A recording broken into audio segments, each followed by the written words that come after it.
Welcome to Hard Magic Wisdom. Today's video is about how to find the truth. Truth is about describing what's actually going on. And there is only one truth and everything else is not the truth. So you could say if you look at the sky right now and it's blue, that's clearly different from if you look at the sky and there are clouds in the sky. So one of the statements, there are clouds in the sky or there are no clouds in the sky, is the true statement, and the other one is the false statement. But also you can make a million false statements. You can say there is an airplane in the sky when there is not. You can say there is a human in the sky. You can say there is a dolphin in the sky. You can make up unlimited statements that are false, but you cannot make up unlimited statements that are true. There is only one truth and it explains the situation, and what is false does not explain the situation. And it's important that we seek for the truth ourselves, because even if everyone else claims that they have the truth, that doesn't mean it's right. So I'm sure 2000 years ago everyone was 100% sure that the earth is flat, and now everybody seems to be sure, or almost everybody seems to be sure, that the earth is round. So irrespectively of which one is true, a lot of people at a certain time were sure in one or the other story, and only one of the two stories can be true. So what can we do? Well, the only thing we can really do is to start from our personal experience and have the goal that we want to know the truth for ourselves. And also, from this standpoint, it doesn't matter if someone else has the truth or not. We could be the first on the planet to arrive at the truth. There is no requirement that other people know the truth as well. This is a personal quest that we do for ourselves. And why we do it is because if we operate on the wrong assumptions, on the wrong beliefs, then we make worse decisions than if we have the correct assumptions. So if you want to go swim in the ocean and there's a chance that there are sharks in the water, then it matters a lot whether you have the right information or not. So what are the things you can start with? The things you can start with are your own direct experiences, like the example with the clouds in the sky. And what you can also say for sure is that there is an experience right now. There is sound, there is sight, and there is existence. So these are things that are self-evident. And now we can look at things where we are not sure, and let's, for example, explore reincarnation. So you could say there is reincarnation or there is no reincarnation. And one of the two statements has to be true because it's the opposite of the other statement. So if you are not sure which one is true, then you could assign in your mind a probability of 50% to it. You could say, so right now I'm at 50%, I think maybe there is no reincarnation, and I'm at 50%, maybe there is reincarnation. And now because one of the two statements has to be true, you can spend some time exploring both of them and get more information of what it would mean if it was like this. So you can use logic to explore it, and you can also take data points from your own experience and take anecdotes of other people to change the percentage of what you think is true. But let's say we use logic. So what does it mean if reincarnation is true? Well, it means that some part of your personality is not completely erased from existence. There is some continuity of personality. And what does it mean if there is no reincarnation? Well, it means that the personality is completely erased.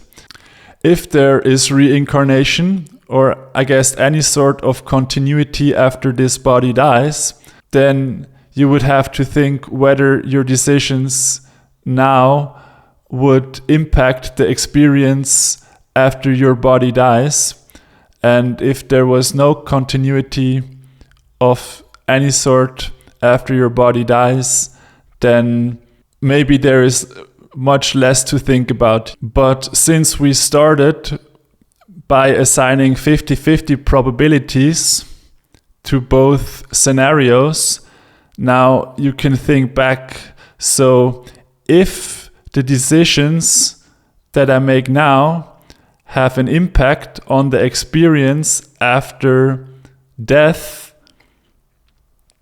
then maybe I want to know about what impact it could have. Maybe it's important. And what many people are doing is they quickly stop this train of thought with another train of thought that says, well, it's really not possible to know. Well, I will just see then when I get there. And then they just stop thinking about this. But this in itself, you can also ask again, is it true or not?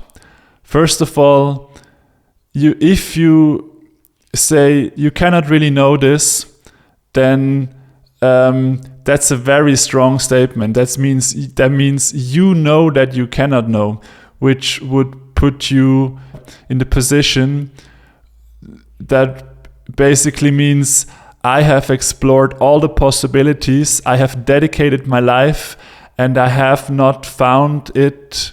I have not found the answers. And even then, you always have to leave room for the possibility that it is possible to know. But what people are doing is they just look around, and the people around them don't care about these questions.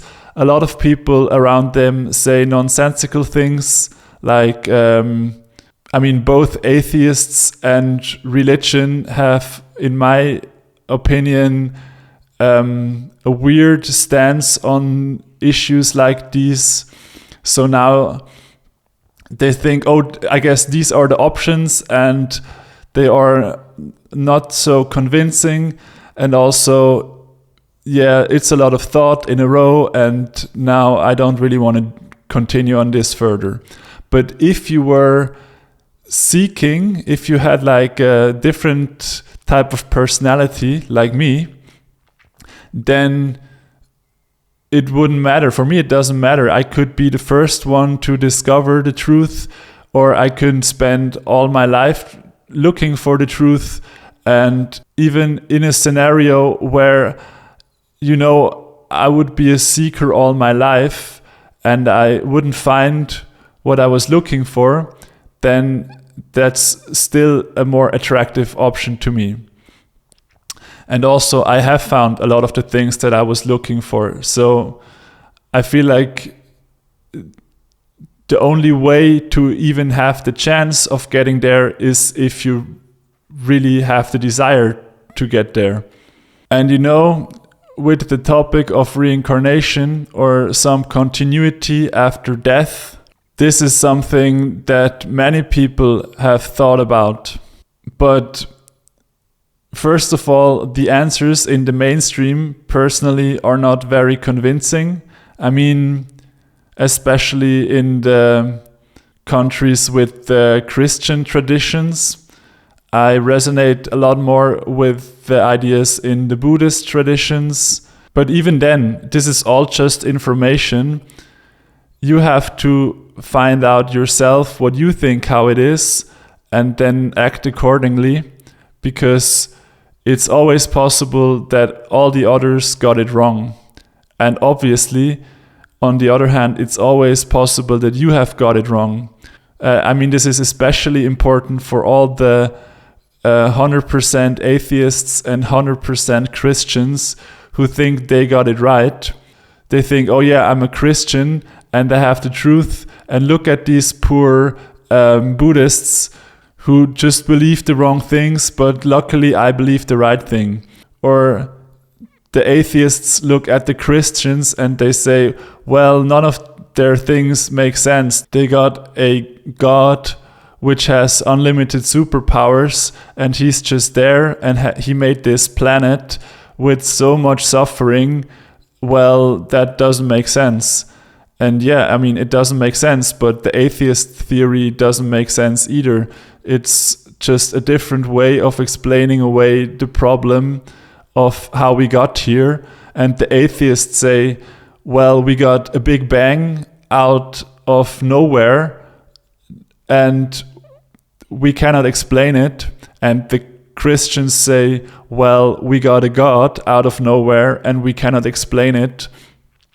So none of these schools of thought are actually really providing smart answers. And I guess that is the problem. The problem is that most of the information here is so nonsensical that people don't spend the time to look if there are actual sensible answers, sensible ideas even. Can you even tell me 50 stories that would explain the situation, would explain existence, would explain the situation on planet Earth?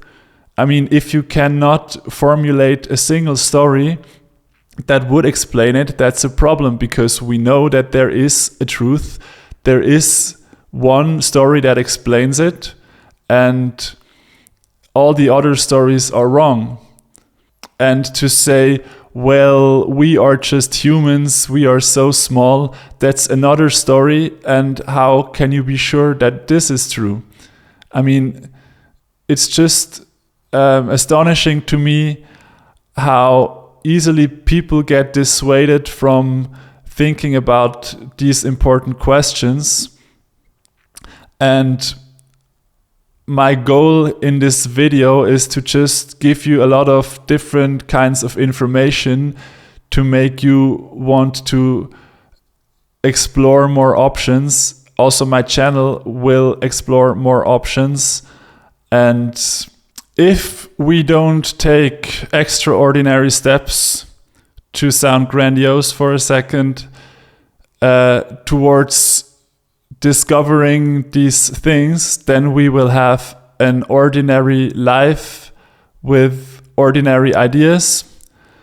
And I guess for a lot of people that is sufficient, but for me it's not.